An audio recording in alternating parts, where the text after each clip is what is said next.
Hi, Guillermo. How you Hi, doing? how are you? How you been? Pretty good. Welcome to the Thank podcast. you. Thank you very much for having me in your studio. Looks great. Very retro, very cyberpunk. Um, Talk to me a little bit about yourself. Like what? Whoever follows you on Instagram is just like you have this vibe. This very kind of spiritual, still cyberpunk, still retro, still like. What's going on there?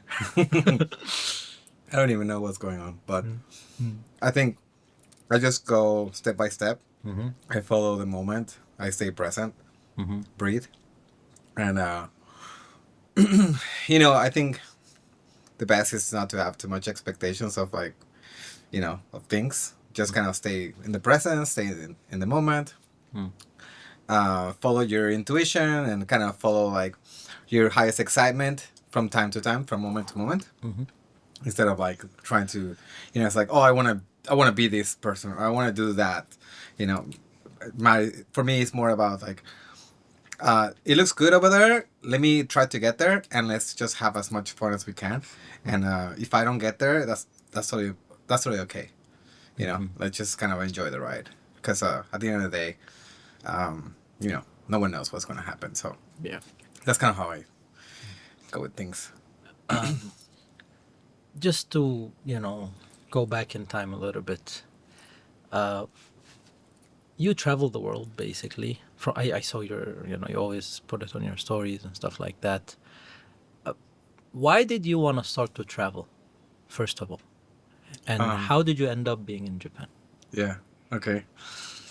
um hmm. I think the first time that when I thought about the idea of seeing the world, it was in this kind of space of kind of anxiety and desperation, in the sense that I was really, really curious to understand a little bit more about this kind of the life story of humanity. Mm-hmm. I think, at least in the place where I grew up, I always felt that I was limited to the experience of life. Like, I felt like I couldn't understand what it means to be a human if I live only in that certain sector of, like, you know, in this specific area. And What was it? What was about that I place? think we're conditioned to our environment, and in order for me to try to kind of understand more about what it means to be alive, what it means to be human, and also understand the people's, like, cultures and religions, and like, customs and traditions, you need to kind of be out there and see it for yourself. But that wasn't really what kind of triggered me to travel. What it did was, I was in actually in high school, and I Mm. went to the library and I picked up this book, and it was this book called Chariots of the Gods. And that book basically blew my mind.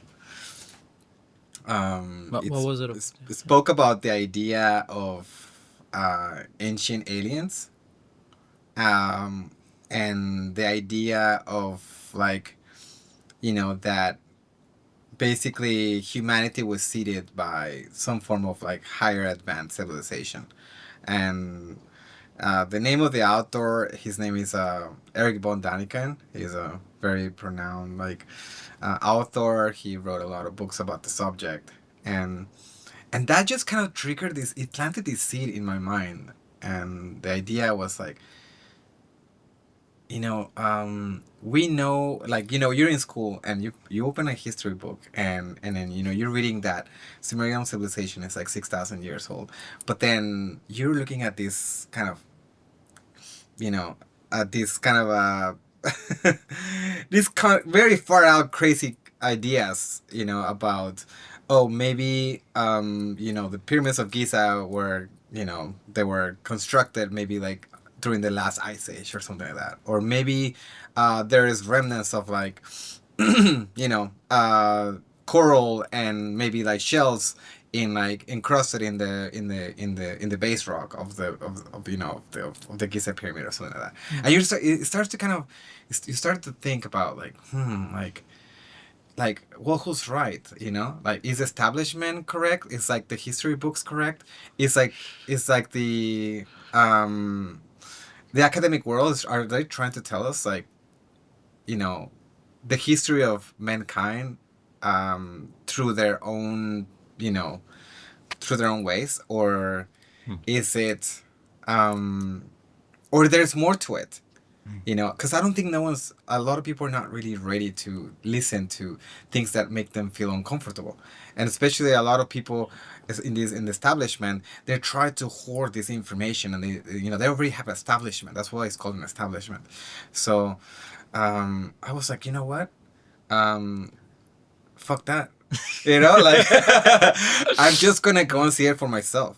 Uh, Like, I'm just gonna go and mm, and figure it out, and and yeah. And so anyways, I spent like 15 probably more years of my life, like, traveling more than 100 countries, like, visiting thousands of archaeological sites, and doing my own, uh amateur investigations on, like, just watching things, like, mm, I don't think you need to have a PhD or be an archaeologist or a historian or anything like that in order to try to make sense of things. Like, okay, mm. you're in the middle of the desert, and then you see these giant boulders, and then you're like, how did they get there?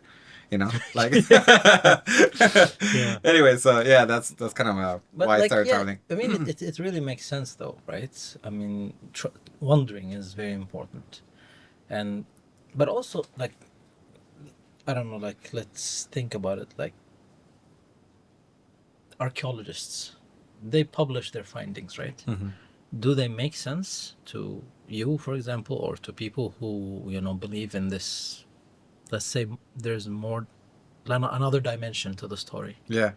Oh, definitely. I think, not. I'm not saying that the establishment's not right. It's just that there's just more to it. There's more to the story to it, Mm. or there's new findings that they're not being published because it might contradict their entire life's work. So actually, when I'm reading something, what, for example, like, let's say if I watch something on TV that is like about, maybe like ancient aliens or like some like pseudo archaeology stuff. Mm. I know for a fact, like, because I study so much in the subject, that I know, for example, they're like, they speak about something specific, and then I know why that happened, or like Uh-huh. maybe when did that happen, Uh-huh. and how did it come to happen, Mm-hmm. because there's so much like history out there, written history. Mm-hmm. Not that I can verify on my own, like, who am I? It's like no one can. Yeah. It's like Yeah. I just mean, yeah, it's all theory, it's just like right? it's Yeah. exactly. And so, but at least, like, but I know there's definitely more to it, in the sense that it just, if you think about it, if you kind of open your mind and you start to realizing that, like, the Earth has been around for a really long time, Yeah. a couple billion years old, right? And then, but like modern man, like Homo sapien, has only been around for the past, like, couple 100,000 years old, right? And so, and then, it's like you start to realize that, like, like, it just all happens so fast, and there's not much kind of, like, there's such a huge gaps in between, Mm. and Yeah. it just kind of I don't know, it just kind of defies kind of rationalism, and so it just for me, just like more interesting to geek out on like history than Mm. like geek out on like popular culture, like Yeah. I'd rather geek out on like some Mm. ancient or some historical character than like like Miley Cyrus or something, like Yeah. No, no, not even, not or even something like close. that, Yeah. No. so Yeah. yeah. I get what you're saying. Hmm. I get what you're saying. So you said like you visited like more than 100 countries, right? Yeah. You on the span of 15 years, and decided to, you know, relocate basically to Japan. I think you're from San Francisco, right? Hmm.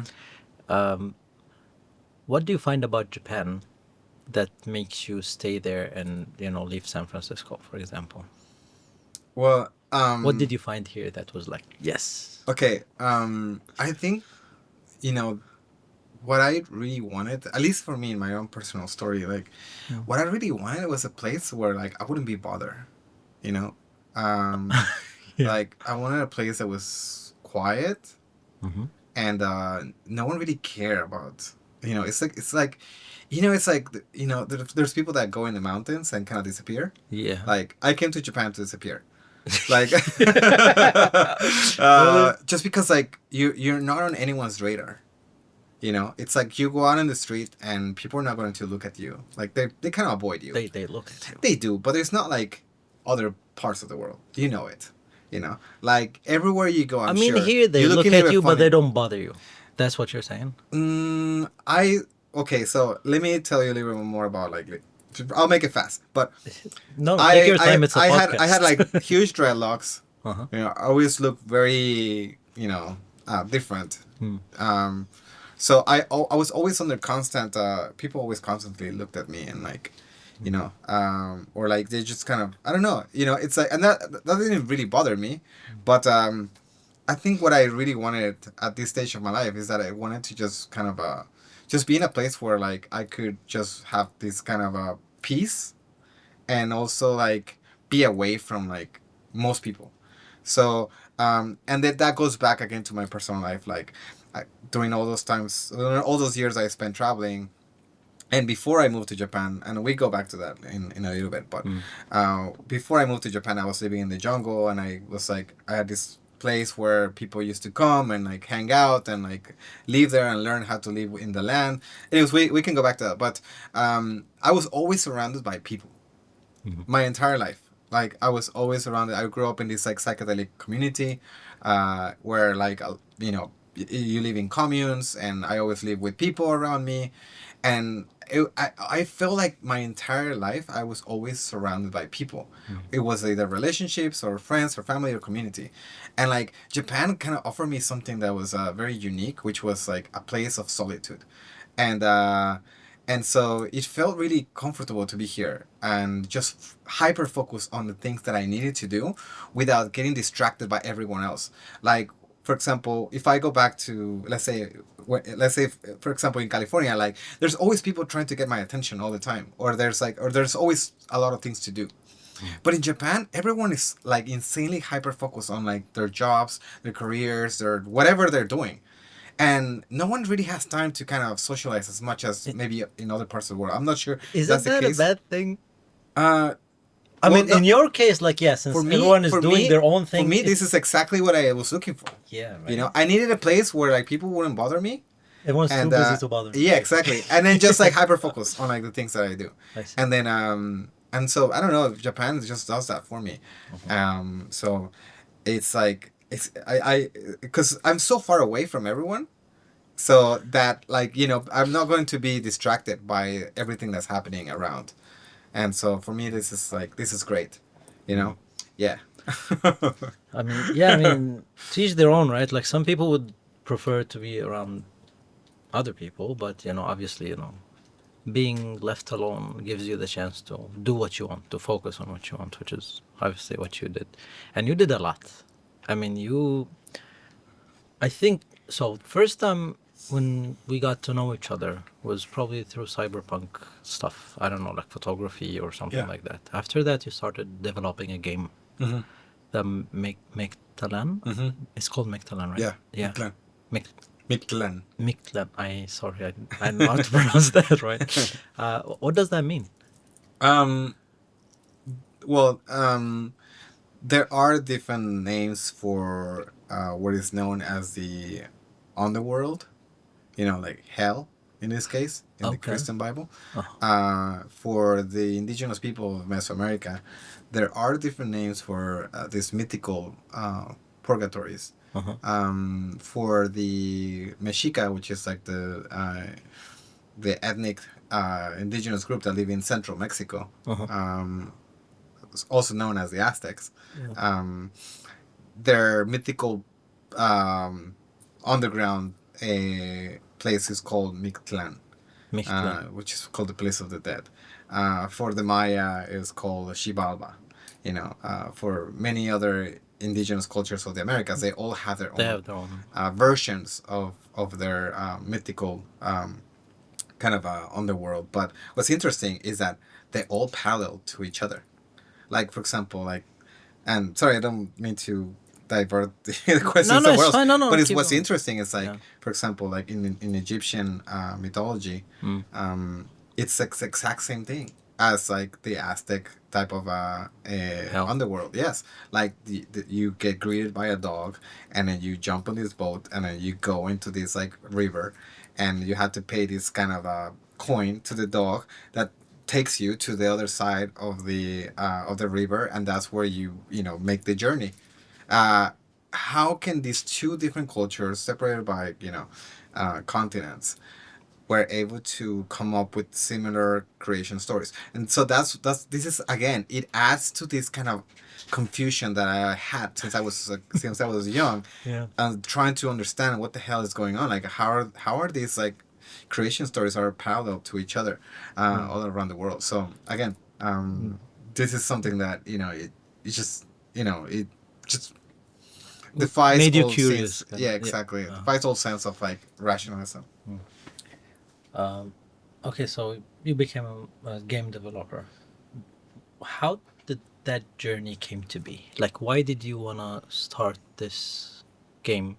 For example, like it's not easy to develop a game, right? No. So, how did you decide? Like, okay, let's.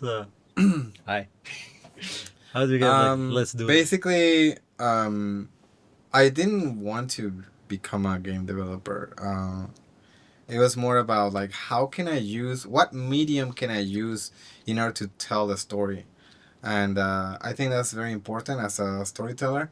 You need to find a medium that can deliver the message. It can be either through books or through audio, video, like cinema, like games, etc. So I felt like for what I wanted to do, what I wanted to explain people, it felt like it was a very powerful medium to reach especially young people. um, and it was also a way to create worlds that were in my mind, and they were like in they belong in like history books Mm. that I could really recreate easily and affordably, instead of like, for example, like let's say like making a film about it. Yeah, that was a. I'm gonna say like maybe a documentary would do the same trick, but no. I don't think like as so here's the thing, we have these really extremely powerful tools in 3D nowadays Yeah. to recreate anything we want at under a very low budget. And so for example, I can recreate the exact personification of a someone that was living in the 16th century, with the exact same clothing, based on like historical evidence, and that will be very difficult to recreate in the sense of like in real world. For example, I'll have to find those specific types of like garments and like the pigments of the colors. In this case, for example, like facial features of that specific people, ethnically to that region. Mm. But I can easily do that on 3D. and Mm. and so 3D opened up a whole new world for me of how I could Mm. tell the story and hopefully be able to deliver a message of like just kind of awareness about the folklore, the ancient traditions, and the mythology of the indigenous people of Mesoamerica. Because we all heard of like Egyptians, like mythology, and like Greek, and like um, you know um, Norse, and there's just so many like mythologies that we know and like Mm. popular culture, but we never really heard of like mythical stories or the folklore of the Americas. Like no I one mean, there knows. are though, If I can like a ask, little if I can bit. ask someone like tell me at least one hero of like of Heroes or that. at least or like a mythological creature or a mythological like uh you know uh people won't be able to tell you much. I mean, We compared know to the other cultures, well to the other yeah, methodologies. exactly. Uh huh. And the reason is because For example, at least in Mexico, there were slaves for a couple of centuries, like under almost 5 centuries, Mm-hmm. and there 90% of the population was wiped out through diseases. So, um, and that's the exact same thing that happened in the entire American continent. We're talking about a whole continent, you know, with like thousands of years of history, traditions like uh, plant medicine, like you name it, astrology, like uh, um, all of that was gone. It is gone, you know. No one knows. There's no direct lineage. There's no direct like information to the ancient past. It was severe 500 years ago through the Spanish conquest. So there's nothing that we know of other than remnants of this kind of lost world. And so for me, that was always very mysterious. It was always very exciting. Like, So you're to telling me like these all like they were wiped well, basically? so here's the thing. For example, 90% of the population, Uh-huh. um, in the at least for example in central Mexico, let's say in Teotihuacan or like Tenochtitlan, that was the most populated city in the entire continent. Uh-huh. Um, 90% of the population was either wiped out, like killed, persecuted, and mostly they all die of diseases. In this case, like chickenpox. Um, they didn't have the resistance to the immune system wasn't strong enough to fight off these foreign diseases that came from Europe. So the conquerors knew that actually the first biological weapons that were used were an indigenous people in the Americas. They usually what they did is that they gathered the garments of people that became sick with smallpox, and they sent them all across to all the major cities, all the major regions of in this case like Mesoamerica, to spread diseases all over, and so 90% of the population was decimated. So that Humans are disgusting, aren't they? yeah. Yeah. I didn't know they did that. I kept hearing stories like, but I didn't know that that was done. I thought it was through, they were fighting, and then because some of the Europeans were infected, they got infected with that, and then that's how it spread. But they actually basically used chemical weaponry Yeah. in a sense. Yeah. Disgusting, as usual. Hmm. Yeah, like we digressed a little bit. So, yeah, I understand now your reasons to do the game. Um, do you think the game is available right now, right? No, it's not. It's not? No, this one's still under development. It's still under development. Okay. Mm. Uh, what do you think you learned during the process of becoming a game developer? Is there like experiences that you've learned during that? Did it add to you as a creator? Yeah, well, I mean, for me, in the personal level, it just um, brought me closer to the story of like, the indigenous people of Mesoamerica. It brought me closer to, um, you know, hearing stories from like small villages, and like we did a lot of like research in like small little towns and document a lot of stuff that was happening. I wanted the game to be told from their perspective, not just like from me, like with my team, Mm-hmm. like, but more about giving these people the chance to like the people that have no voice, like Mm-hmm. there are people that live in rural communities, in like isolated areas, living under poverty. Like I think these people were the ones that, this is their story, this is their legacy, and I just wanted to make sure that whatever we were telling, it really came from them. So it just this that project really brought me closer Mm-hmm. to my passion, which was like history and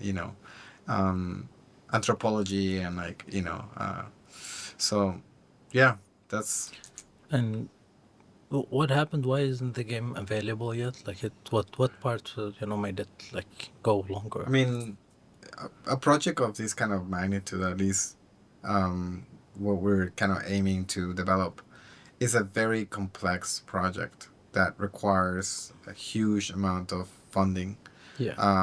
A project like ours is at least like $10 million project. Mm-hmm. So, raising that amount of money on from a small like indie developer team, it's a very difficult task. Mm-hmm. And most of what we accomplished was all done through just, I think me and my team, we kind of put a lot of effort into trying to just prove everyone wrong that it is possible. Yeah. We can do it if we Uh-huh. want to. Uh-huh. And but then you do hit like this kind of limits where like Glass ceilings, kind of. uh No. more like concrete More like concrete. and so Yeah. yeah, a project like this probably will take more time, I see. I'm not really sure exactly But when. it's still like it's Yeah. still Mm-hmm. being hopefully, like I really want to see it come out. Yes. It's something very very interesting idea. Yeah, you and many people want to see it. Yeah. I want to see it fulfilled. Yeah, definitely. Yeah. Okay, like this was a chapter, game developer, and then as a creator, going back to photography, to videography, cinematography right now. Why the cyberpunk niche? I mean, I think everyone has like a different idea about what cyberpunk means. Yeah. Um, to me, it was always about, like this kind of idea of dark fantasy, and transhumanism. Mm-hmm. I think even just like if you like the idea of cyberpunk, you should know about what transhumanism is, or like futurism, or like or like these ideas, like these visionary ideas of far out concepts.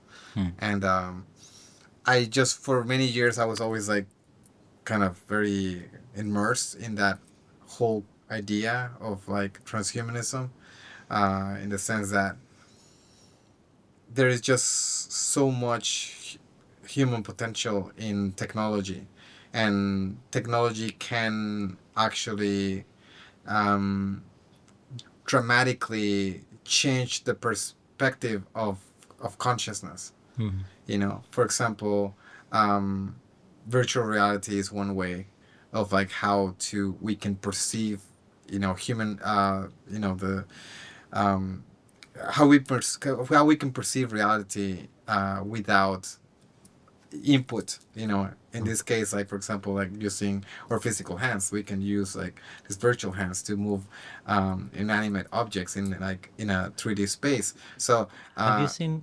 You've probably seen it. Keanu Reeves movie like long time ago when he like data transfers done through a chip in the brain. yes. What was the call? I forgot. Oh, like Johnny Mnemonics. Maybe, yeah. Yeah, I just saw that recently. Really? Yeah. I think that was the first time I kind of see that kind of a movie, and then the technology translates basically one for one. Yeah. Into what we have right now. So basically, like many years ago, I was working on this documentary with like a whole team.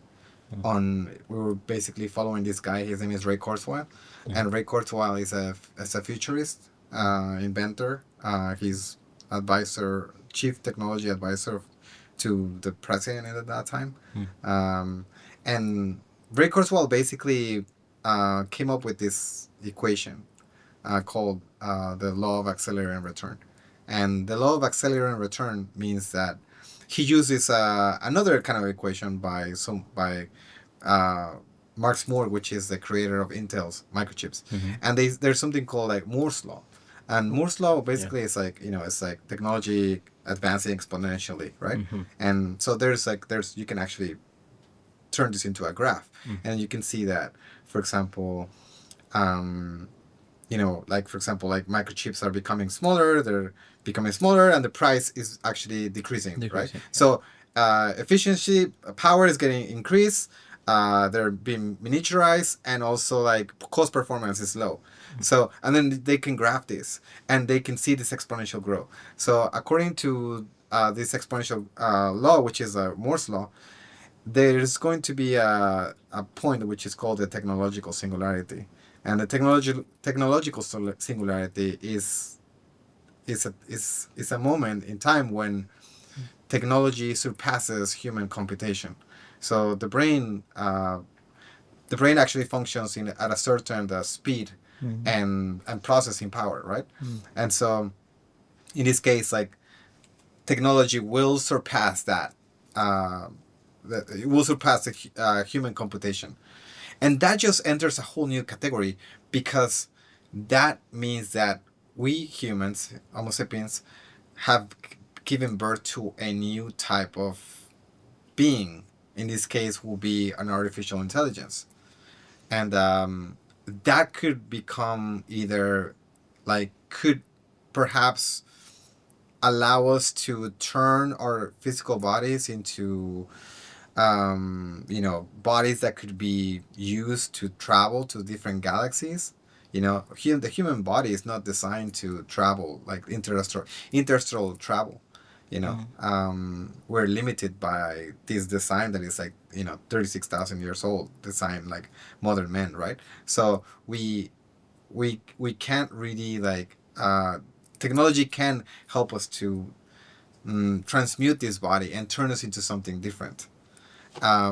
So Move the consciousness yeah, for example, like let's say we want to travel to like Proxima Centauri, like the closest star.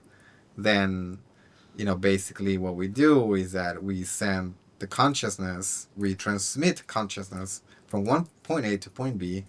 And then once it reaches point B, then there's a body there that can be, the consciousness can be inserted into that body. And then therefore we can travel almost at the same speed of light, right? Because information data transfer. information travels at the speed of light, right? Yeah. So we can basically be able to achieve those things. For example, just hypothetically, but it doesn't mean that it won't. What was the Netflix movie Carbon something? Yes. Carbon. Ultra carbon. Ultra carbon. Yes. Basically the same idea. It's the same kind of idea, the same principle. Yeah. But that's scary, isn't it? Well, here's the thing. I think so there's two scenarios that I wholeheartedly believe. One is that we are helping to accelerate the evolution of humanity through these technological advancements, which in one way will free us from the physical body and put us into a virtual state of consciousness. I call it the psychic circuitry, which is like basically a psychic environment that lives in circuitry, right? And so we could probably free ourselves from this physical domain. Perhaps by doing that, we can allow other sentient life forms to thrive on this world, and the Earth can retain its purity as it was, removing the human equation somewhere else.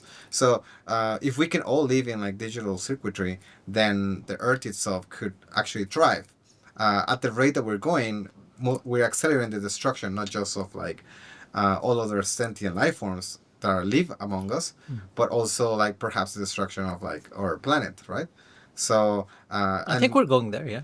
Yeah, exactly. So there's like that's like one way. Yeah. And so if we think about it, like, okay, we're helping to accelerate AI to basically enlighten us and brings us to a state of like, for example, of like digital immortality, which is like, a simulation, right? But hold on, or two, Yeah. we are actually helping to accelerate AI in order to create the most powerful sentient being that has ever lived in this planet, which is like, a computer system. So this computer system The will Terminator, then basically. exactly will eventually decide that A burden to this planet. exactly. And so as a caretaker, as a conscious caretaker of the planet, Yeah. most likely humans should be eradicated from the equation. So, um, but again, it I don't goes. like this other option. Yeah, but here's the thing. Here's like some interesting thing. There's something called the Great Filter, Okay. and the Great Filter is there's something. Have you ever heard of these like type civilizations, like type 1, type 2, type 3, type 4? So it's like the name is kind of it's called cardi something. It almost sounds like Kardashian. It's a Russian name. It's a Okay. cardia something Okay. scale. Okay. Basically, what this does is that it measures the amount of energy that is needed for a civilization to thrive. Okay. So, for example, like we are type 0 because we haven't developed the amount of energy that is required for the Earth to function. Okay. And so there We suck at it, basically. yeah, it's like we don't use enough of the Earth's resources in order to provide enough energy for the entire planet. And for example, using dead dinosaurs is not the best way, right? So, but here's the thing. So, according to this scale, this kind of idea, a type 3 civilization is able to type 1 is able to use like the Earth's energy. For example, like it can basically what it does is uses all the Earth's renewable energy to create its own power source. Type 2 uses the energy of its sun. So basically, it's like there's something called a Dyson sphere that covers the entire surface of a star, and it harnesses all that energy. That's how much that civilization requires that much energy in order to. Hold on. These are hypotheticals? Of course. Okay. Yes. I was like, but I did not hear of such civilization. well, yeah, Yeah. last I checked, yeah. Yeah, well, but yeah, here's the thing. So yeah. so what's but that's so Okay. again, if we use Moore's law or like the law of accelerated return by Ray Kurzweil, we see the same thing. It's like the requirement of energy that is needed for a civilization to thrive, right? It's the exact same thing, just in a larger scale. So then type 3 civilization, basically it uses black holes, an entire black hole in order to harness all the energy in the event horizon to basically to feed that type of civilization. This type 3 civilization has enough power and enough Hold on. It has enough power to use a black hole? yes, and basically they can create multiple dimensions. Yeah, if they you're can able create to... they can create different numerous realities, or perhaps they could create a simulated universe in which we could be living, based on like these type 3 civilizations.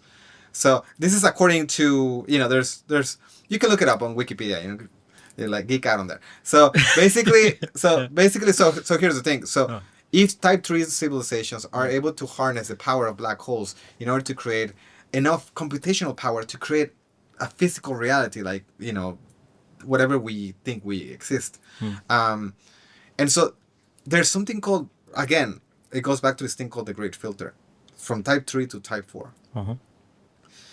According to this idea, this hypothesis, most sentient civilizations destroy themselves before they reach type 3, meaning that there is only a very small amount of a handful of civilizations that actually can surpass type 1, type 2, and very rare when they reach type 3.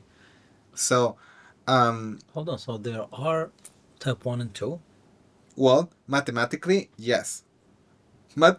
Mathematically, there's something called Frank Drake's equation that basically explains that just within our galaxy, there is like, I'm not going to say exact number, but there's a huge a number of potential places where a star could have it could have planets in the habitable zone that could harness life. So, and based on that equation, there's a certain amount of planets that could have all the requirements to have intelligent life. So it's this is like actually statistics, probabilities. Yeah, I mean, It's not like it's just kind of a just like just a guess. someone, yeah, it's just a guess. So Yeah. based on those kind of ideas, Yeah. um you know Are we talking galaxies like far away from how far from our, like Milky everything I Way? just said was just in our own galaxy, Milky In Way. the Milky Way. Yes. Damn. This is the thing. Like I mean, for me, especially like, and this is like something that kind of blew my mind when I read it. We always expect life on like other forms of life to look like us, right? But that's not necessarily the case. Like sentient lives, maybe they just are completely different forms that we just cannot comprehend, right? Yeah. They're not gonna be like what ET kind of creatures, No, right? I think, if we go back to this idea of like the type 3 civilization, which is very interesting, Mhm. basically, once you reach type 3 civilization, you no longer need a physical body. Our body is useless. Mm-hmm. You have a hive mentality, a hive mind, Mm-hmm. and you live in this kind of collective simulation. You're almost like godlike in the sense of like that you're able to create an environment where you can basically live forever. So you don't really need a physical body anymore when you are at this in this kind of Level, level. right? And so I think it kind of makes sense in the sense of like there's something also called the Great Silence. Mm-hmm. And basically the Great Where do you Silence, come up with all these things, man? Like it's it's, just it's like, do you know? Have you heard? And I'm like, I have no idea what you're talking about, bro. basically The Great the Silence, Great yeah. Silence is it's like the Earth is located like on the one of the right arms of the one of the spiral arms of the Milky Way galaxy. And strangely, it's like there's nothing around us in the sense that usually stars are binary star systems.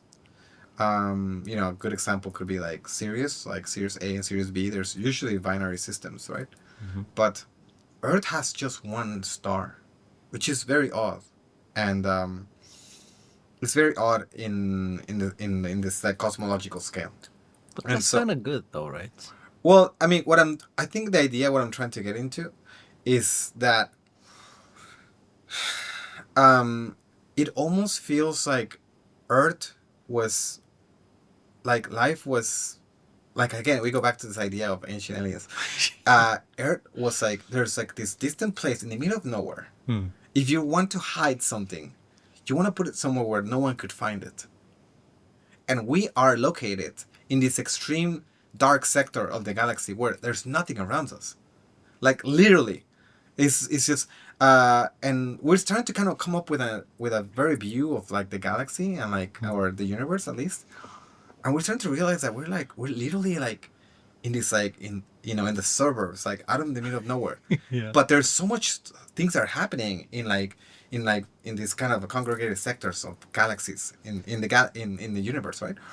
So I think this idea of the Great Silence means that um, they say that when as soon as civilization starts developing technology starts to escape through airwaves, like radio, like television, like whatever. Yeah. So or also like when a planet uh, emits carbon emissions, it emits a green gas, right?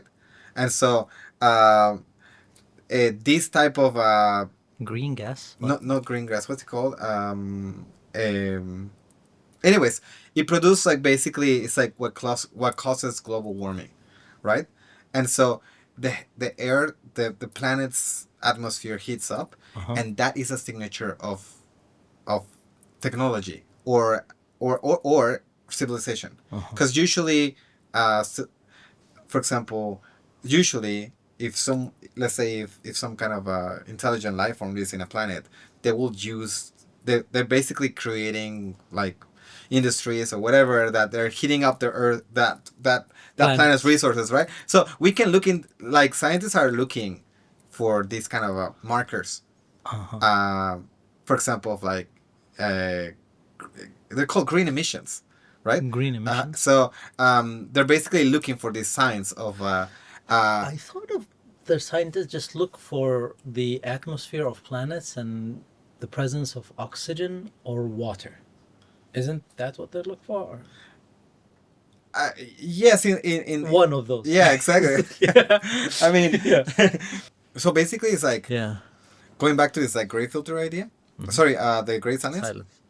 is that they said Yeah. that as soon as a civilization gets to a point where they start developing technology, they start to broadcast this technology, and um, there are others, uh, advanced life forms Hmm. that are looking to cannibalize on these other life forms.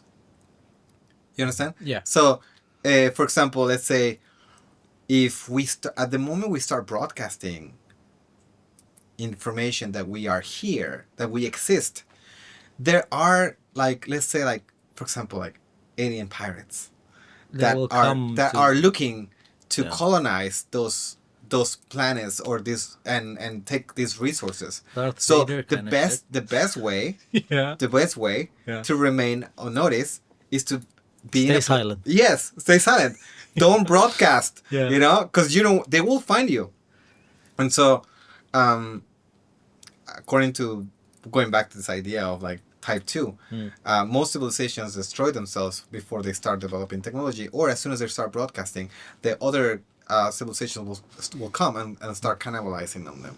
Same thing if we look at it like the way, you know, European settlers came to the Americas, and they basically they go there, they go to a civilization where they seem to be inferior. They take the resources, take the land, and basically, um, you know the rest, right?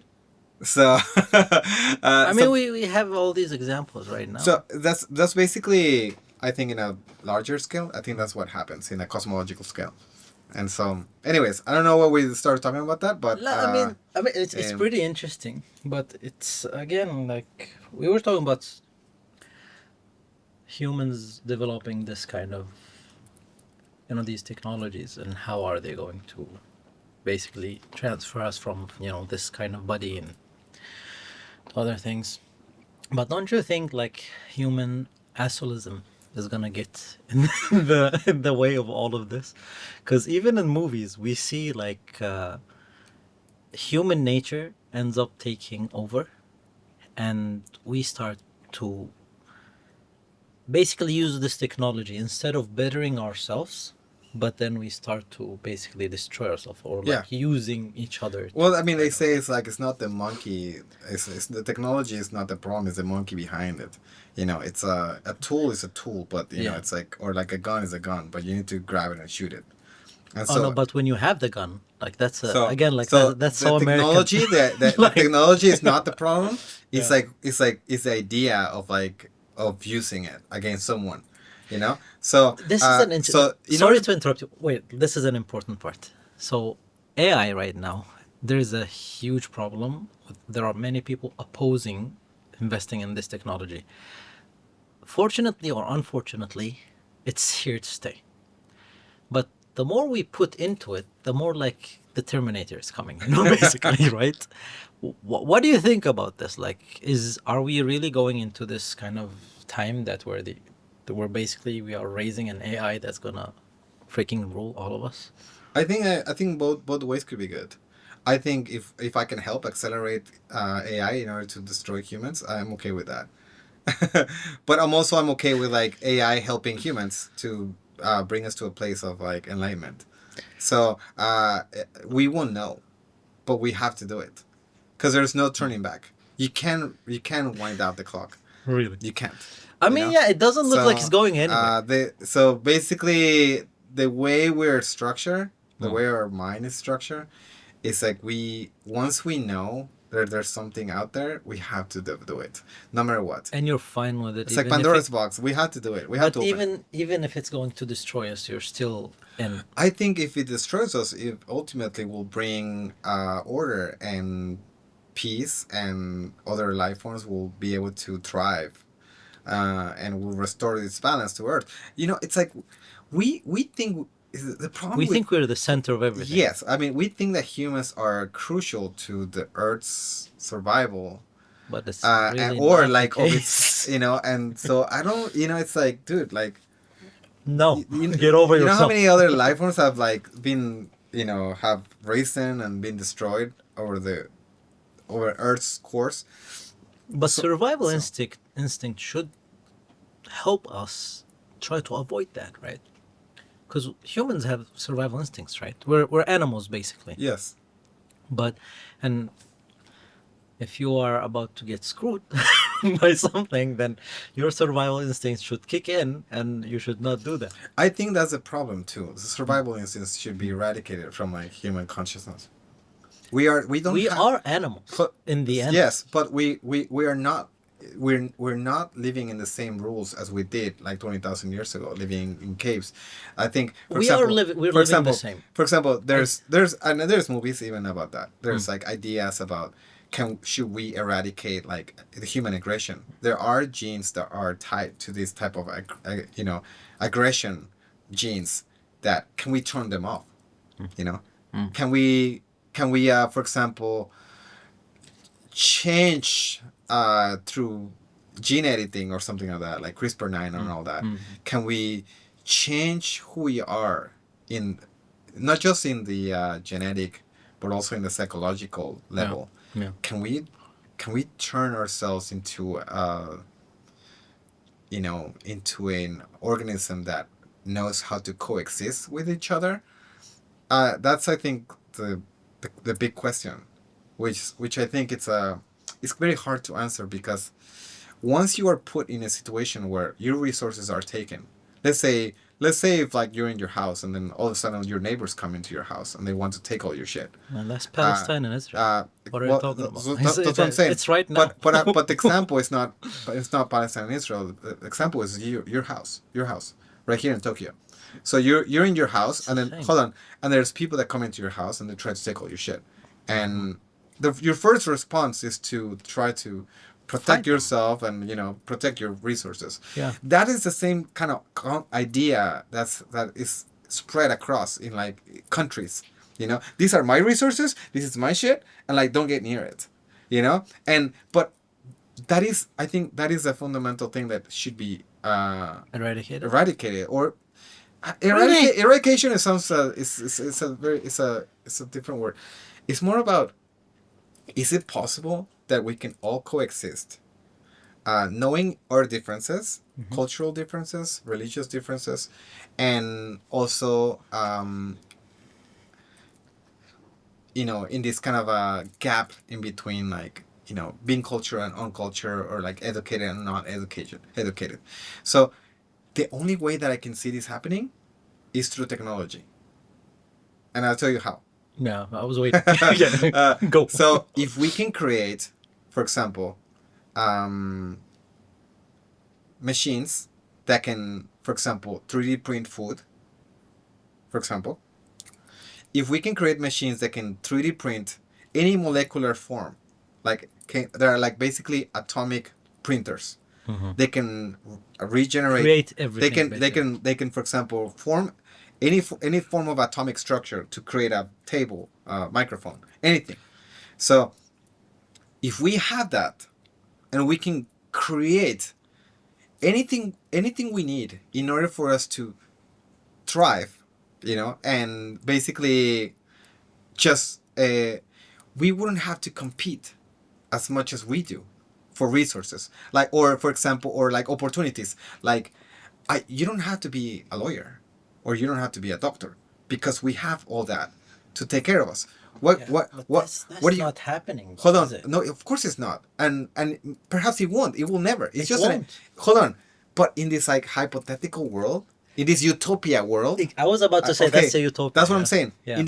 In this insane utopia world where technology is there in order to basically what it's doing is going to allow us to just be like just hang out and just like read books or like That would like be hang out at the awesome. beach, That would like be do all the awesome. things that, for example, like okay, so for example, like spiritual leaders, Yeah. they didn't work. They spent all day just like thinking about life, you know, chilling, like investigating, like going through people's lives, making miracles here and there. Are they? Bro, they didn't have a 9 to 5. No, no, I know. That's what I'm saying. That's what I'm saying. So what I'm saying, They're using people. So no, hold on. So 9 to 5 people are too busy to become gods. You know, Yeah. you know what I mean? Yeah. Because like we are too busy trying to be someone. Mm. Instead, like for example, like religious leaders, spiritual leaders, or hippies or whatever, like bums, like living in the streets. Man, Man, that's different. Those are different. Aren't hold on. They have enough free time to wonder and use their mind to just like do whatever they want, in the sense that they have more time to access different ideas. They can study, they can contemplate. they can contemplate. Yeah, that's right. But because we're so busy trying to be something, or get there, or do this and that, um we can't evolve that way. But if we had technology do all that shit for us, We get to. yes. Yeah, but the see that it's a catch-22, right? In order to develop this kind of technology, you need people to be working their ass off in order for this thing to Yes. happen, right? And I think the only way that could work is by actually wiping out a big percentage of the population, and the only people that will actually come out of that shock idea, it's like once you shock people, once you like terrorize people, once there's like a bigger event bigger than us. For example, let's say if like aliens were to come and try to kill us, well, next thing you know, we're like friends with North Korea or like all our enemies, right? Because we're all like we're fighting. We're bonding through trauma. We're bonding through trauma, right? Yeah. We need to have something like that in order for that to happen. I wish that wasn't the case, but you know what? Human beings are just too Assholes. Uh, Disgusting assholes. mm, I really thought that we're not. But unfortunately, through all these experiences that we've been through, we proved ourselves to be freaking assholes. Humans are assholes. Don't you yeah. think so? Really? I have a different view of people. I get it. Yes, they are. We all are. I am. You are. We all are. This is it. It's But just like it's weird. the thing is like, it's like one of the side effects of having free will. So, because we have this idea of free will, it's a side effect. Of like, you know what I mean? It's like it's very mesmerizing. It's playing with fire. So we're playing. It's like we're I don't know, man. Like it's really weird. No, I know what you're talking about. We're free. We have free will, and that's why everyone has their own version of freedom that they apply to themselves onto people that they know, right? But it's sometimes it's really like you can see it in examples through the history, right? All civilizations end up being destroyed because of their own actions, right? So they feel that they've reached a certain level in which they start acting like assholes, and which brings their downfall. That's what happens, and it looks like we did not learn anything from history. No, history is always deemed to repeat itself. I think that's also one of the most very important things that we should do as people. Look back into history and see if we can learn from those mistakes. But most likely, it's like we won't. But I'm very optimistic. I'm actually, it's weird, but I'm very optimistic.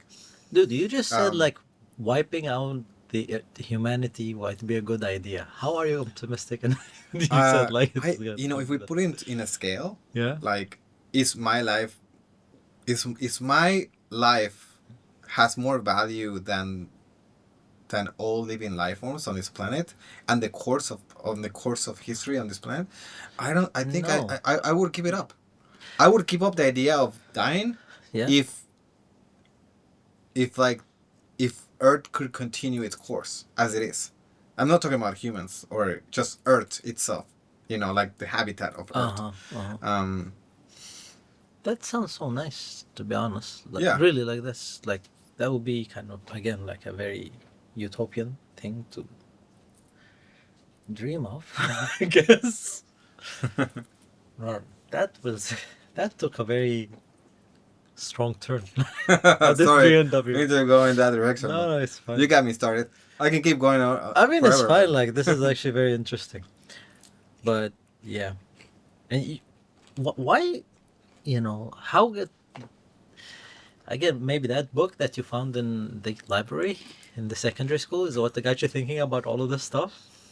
mm, no. But it helped. I think what really got me into this whole idea Hmm.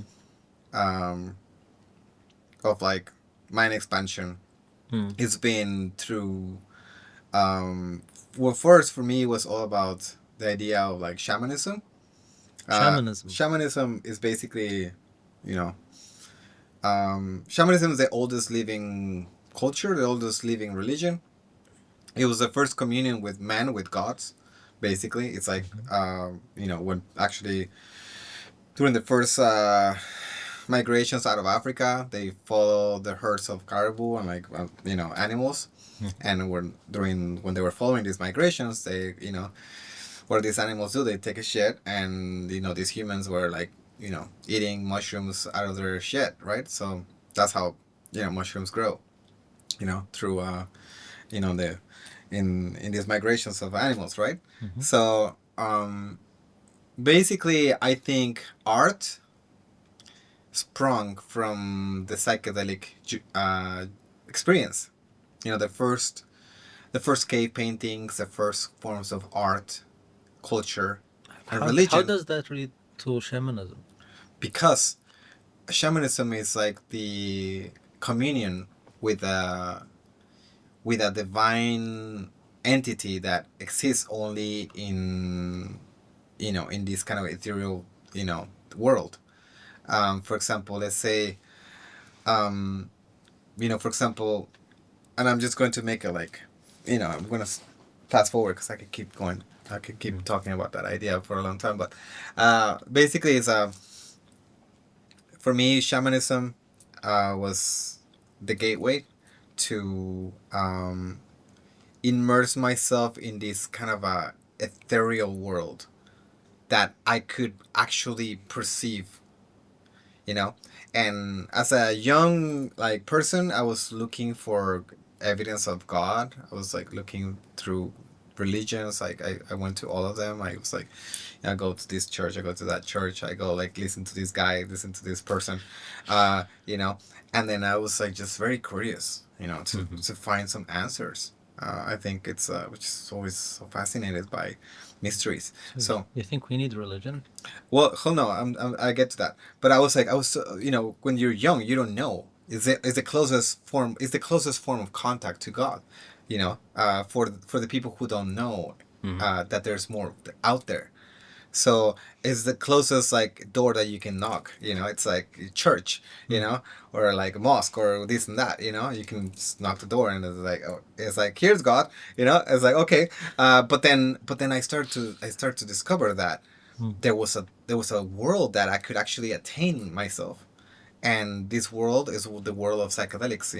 So I immersed What is myself. psychedelics? Well, I immersed myself into this kind of world of shamanism, in the sense that indigenous people have been living um, in nature, for millennia, right? Mm-hmm. And this closeness to nature has allowed them. the ability to understand different plants, and a lot of these different plants can have psycho-shamanic like effects on the human consciousness, right? Uh, Now, there are hundreds, if not thousands, of different compounds, psychedelic compounds, that can um, give you this type of journey into a world that exists in your mind. But in my case, I was able to be in a situation where I could actually be in this kind of a reality where other people were actually being part of. So it was a collective hallucination. And that for me just opened up this whole new idea about like fuck, like so Did you just say collective hallucination? yes. How what do you how is that? So for example, okay, here. I think the first time I perceived this collective hallucination, I'm just gonna call it like that. Okay. It's kind of vulgar way to say it because it's actually very sacred and divine, but um, I was in this. I was taking part of this shamanic ceremony in Mexico with the Huichol tribe. It's basically an indigenous group of people that they use peyote. Peyote, the psychedelic compound of peyote, is a, a mescaline, right? Mm-hmm. And so basically, when you ingest this cactus, small cactus, um, you enter this world of like it's called. There's many names like Axis Mundi or like the Doors of Perception or like, uh, you know, um, the noosphere. There's endless, and every indigenous community have a different name for it, and so I was able to see this. Basically, their main. I'm not just gonna say like they're one of their gods. I will say, for example, to make it like easy for people to understand. It's like it's a fire. It's the grandfather fire, right?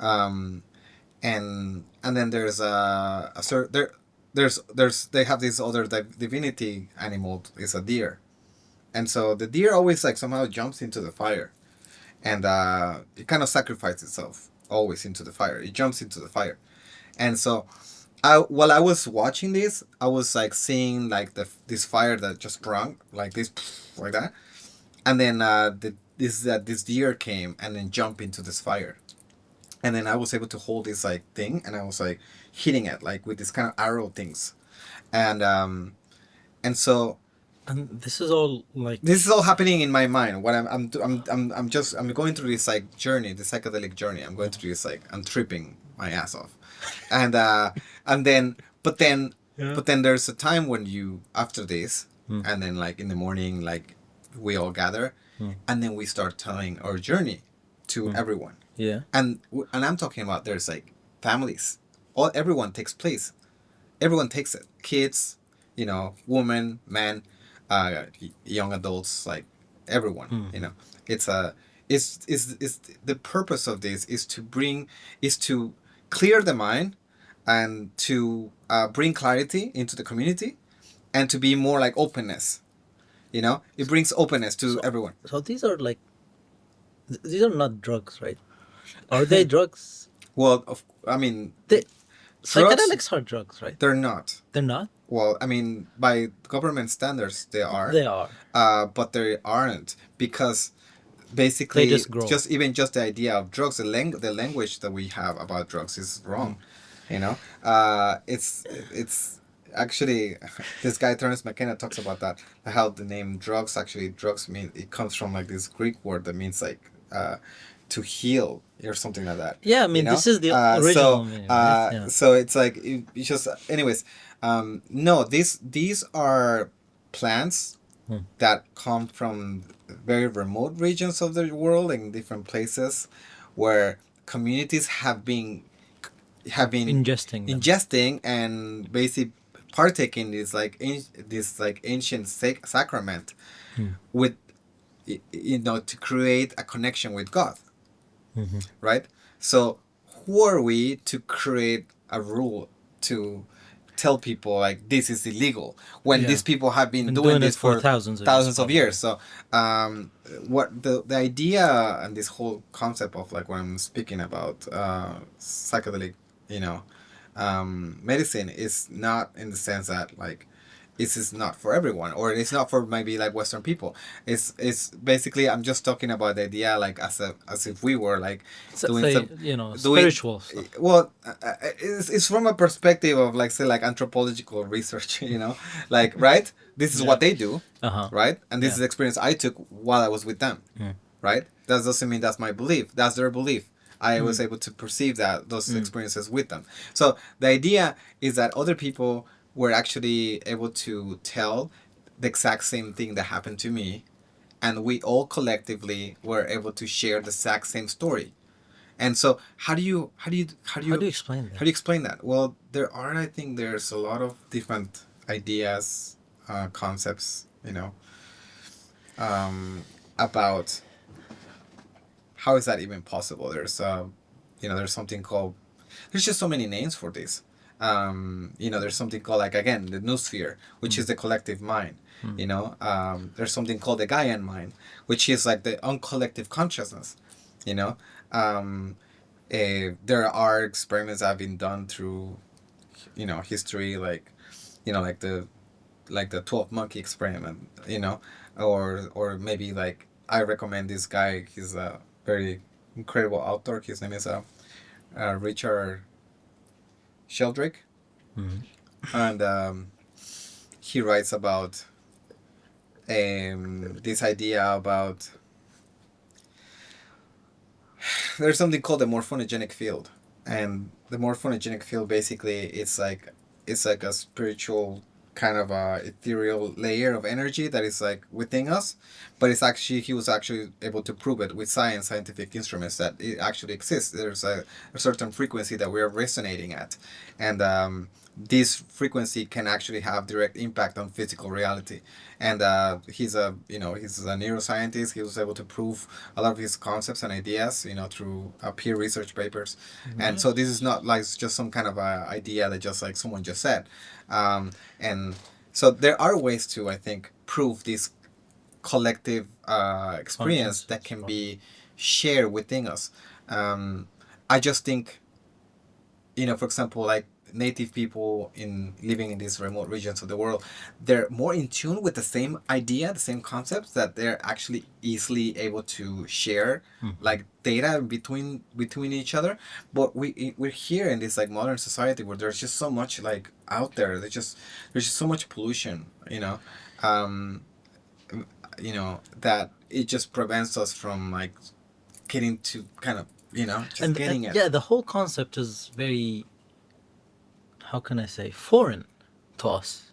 Yes. Living in this, let's say, like kind of civilization right now, or in this kind of communities. Like you said, like I said, drugs. I'm like, there's not a drugs. Like it's a different concept. These are, Cat Williams, right? Mm-hmm. When he talked about weed, he said like it's not a drug. It's a plant that if you happen to put it on fire, then you start to have this kind of effect. But I guess it may be kind of something similar. Um, a question that I usually ask people is, if you could be free to do whatever the hell you want to be, what would you do? But for you, like you've been trying to do this all your life, basically, right? Mm-hmm. What would be your, a takeaway from all the experiences that you've been through until now? Because when I ask this question, people start thinking about, yeah, if I was able to kind of quit my job and do whatever I want to do, then I would do this. But for you, since you've been doing that, what would you tell people who want to do that? What's the kind of juice that you took out of your story? Well, I think I to be honest, I just, I think we all in control of our lives, as foreign Mm. as that sounds. Mm. I think we should be in control of the narrative of our story. Like our human life story is only like 70, 80 years, right? Maximum, let's say. Mm. Enjoyable, at least. Uh, so why shouldn't I be the main character of my own story? You know, like am I really gonna spend like most of my life like trying to be something to for what? Mm. Like just to prove it, to make myself better than others, you know, to so that I could attain like something that is not I don't even have at the moment, or it's this weird idea about like for example like working your whole life so you could retire, but then once you retire, then you can't really enjoy life. Your body can take So it. Your body can so take it. so Yeah. and then the worst is that like parents tell that to their kids to do that, and society keeps telling us that we should do that, and I think you should do whatever that you want. You want to. That doesn't mean that you shouldn't have responsibilities. I think discipline, and I think having discipline and also like having an order of things is important in order to achieve whatever that you're trying to achieve. And just enjoy the process. Like it goes one way or the other. It's fine. Maybe you wanted to be a doctor, but then shit, like maybe halfway you're like, you know what? I just want to be a dentist. And then you know What what? was that about a doctor? And I just want to be a dentist. Like it's Well, I mean, I'm just saying you can change careers careers, right? anytime you want. It's You know, so it's like, but then like most people will tell you like, too what the much hell? pressure, though, right? Well, from who? From peer pressure, from society, from Who parents, cares about from society? I know, like I believe in what you're saying, but people actually kind of think If we that keep way. believing that that is the case for people, then it will continue to be like that. I don't believe that. You Hmm. know, I don't believe that to be my truth. I So I all I can do is just live my own life according to what I believe, Mhm. and I shouldn't tell people what they should do, or like I try not to reinforce belief systems into people. Like could be like ideas, religion. Like it doesn't matter. Like I don't care who you pray to. Like Mm. what do you get off of? Like I don't care where you're going either. Yeah, yeah. It's like what I mean. So it's like these personal things, because I think those things are very personal, and I don't think we should have anything to do with other people's like personal freedoms. Like I shouldn't be telling you like, oh, you should do this or that, or like, so you don't. But you keep saying like peer pressure in society. You know what? No, I, these people have nothing to do with your journey and your life. So just exactly. do what you need to That's what I'm do. saying. Some people, like if you have any discussion with them, they would go, "No, but but the people." This is the first thing that they say. But people, but people. And for me, I really try to follow what the hell I want to do. But this concept seems so weird to people who do not follow it. Well, it's very cultish. It's a cult. It's the It cult of is. civilization. I mean, I mean, in the end, yeah, right. and then Yeah. it's basically rooted in religion and like and culture. Culture I want to say it as it is. Culture is a disease, because culture limits your ability to be truly who you are. You should take the best things of culture and Mm. apply them to your life according to your needs, Mm. instead of allowing culture dictate how you should live your life. So, unfortunately, Mm. people give too much power to their culture, and then once they give that all that power to their culture, then their culture controls them. You know. So it's like, oh, I can't be. It's like, let's say for example, like someone that doesn't want to wear like a jihad or something like that. You know, like uh like why not? Why they can't? Because culturally, they are told that they should wear it, because it's a part of their culture, it's part of their religion, it's part of their traditions. Hijab, you mean? Hijabs, yes. I'll tell you this. So Just let me since you mentioned the hijab, with many Muslim women, it's not really about peer pressure. It's not about culture. It's not about that. It's just like they want to wear it. I'm talking about, for example, my wife. I've told her clearly, like, if you want to remove it, you can remove it. And she told me, like, but I don't want. Why do you want me to remove it?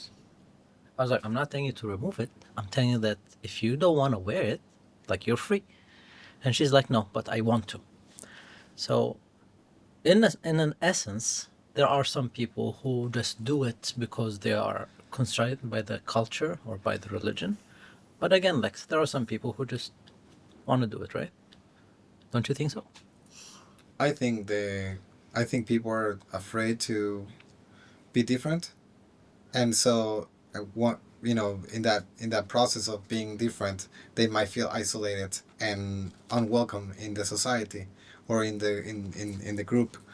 Not that that is the case. In Yeah, this case, I know, but generally but speaking. in general, Mhm. and so what I'm trying to say, I think the idea is that just be yourself. Like you don't. It's like I saw a meme that was very funny. And they say like culture and tradition is just peer pressure from the dead. Yeah. It's literally that, right? Yes. It's basically things that have been practiced for a very long time and now you're just following them because they told you that that's what your ancestors did or grandparents did. Well, yeah, man, like, yeah, this was we went all over the place in this conversation, which is very nice. Thank you very much for your time. And I guess we'll hopefully do one of those next time in the future. Yeah. Is there something else you want to? Last question. I don't know, man. Like, is there anything else you want to say? No, I think You already said it. Said it all. Yeah. Anyways, thank you, man. Okay. Yeah. Appreciate it.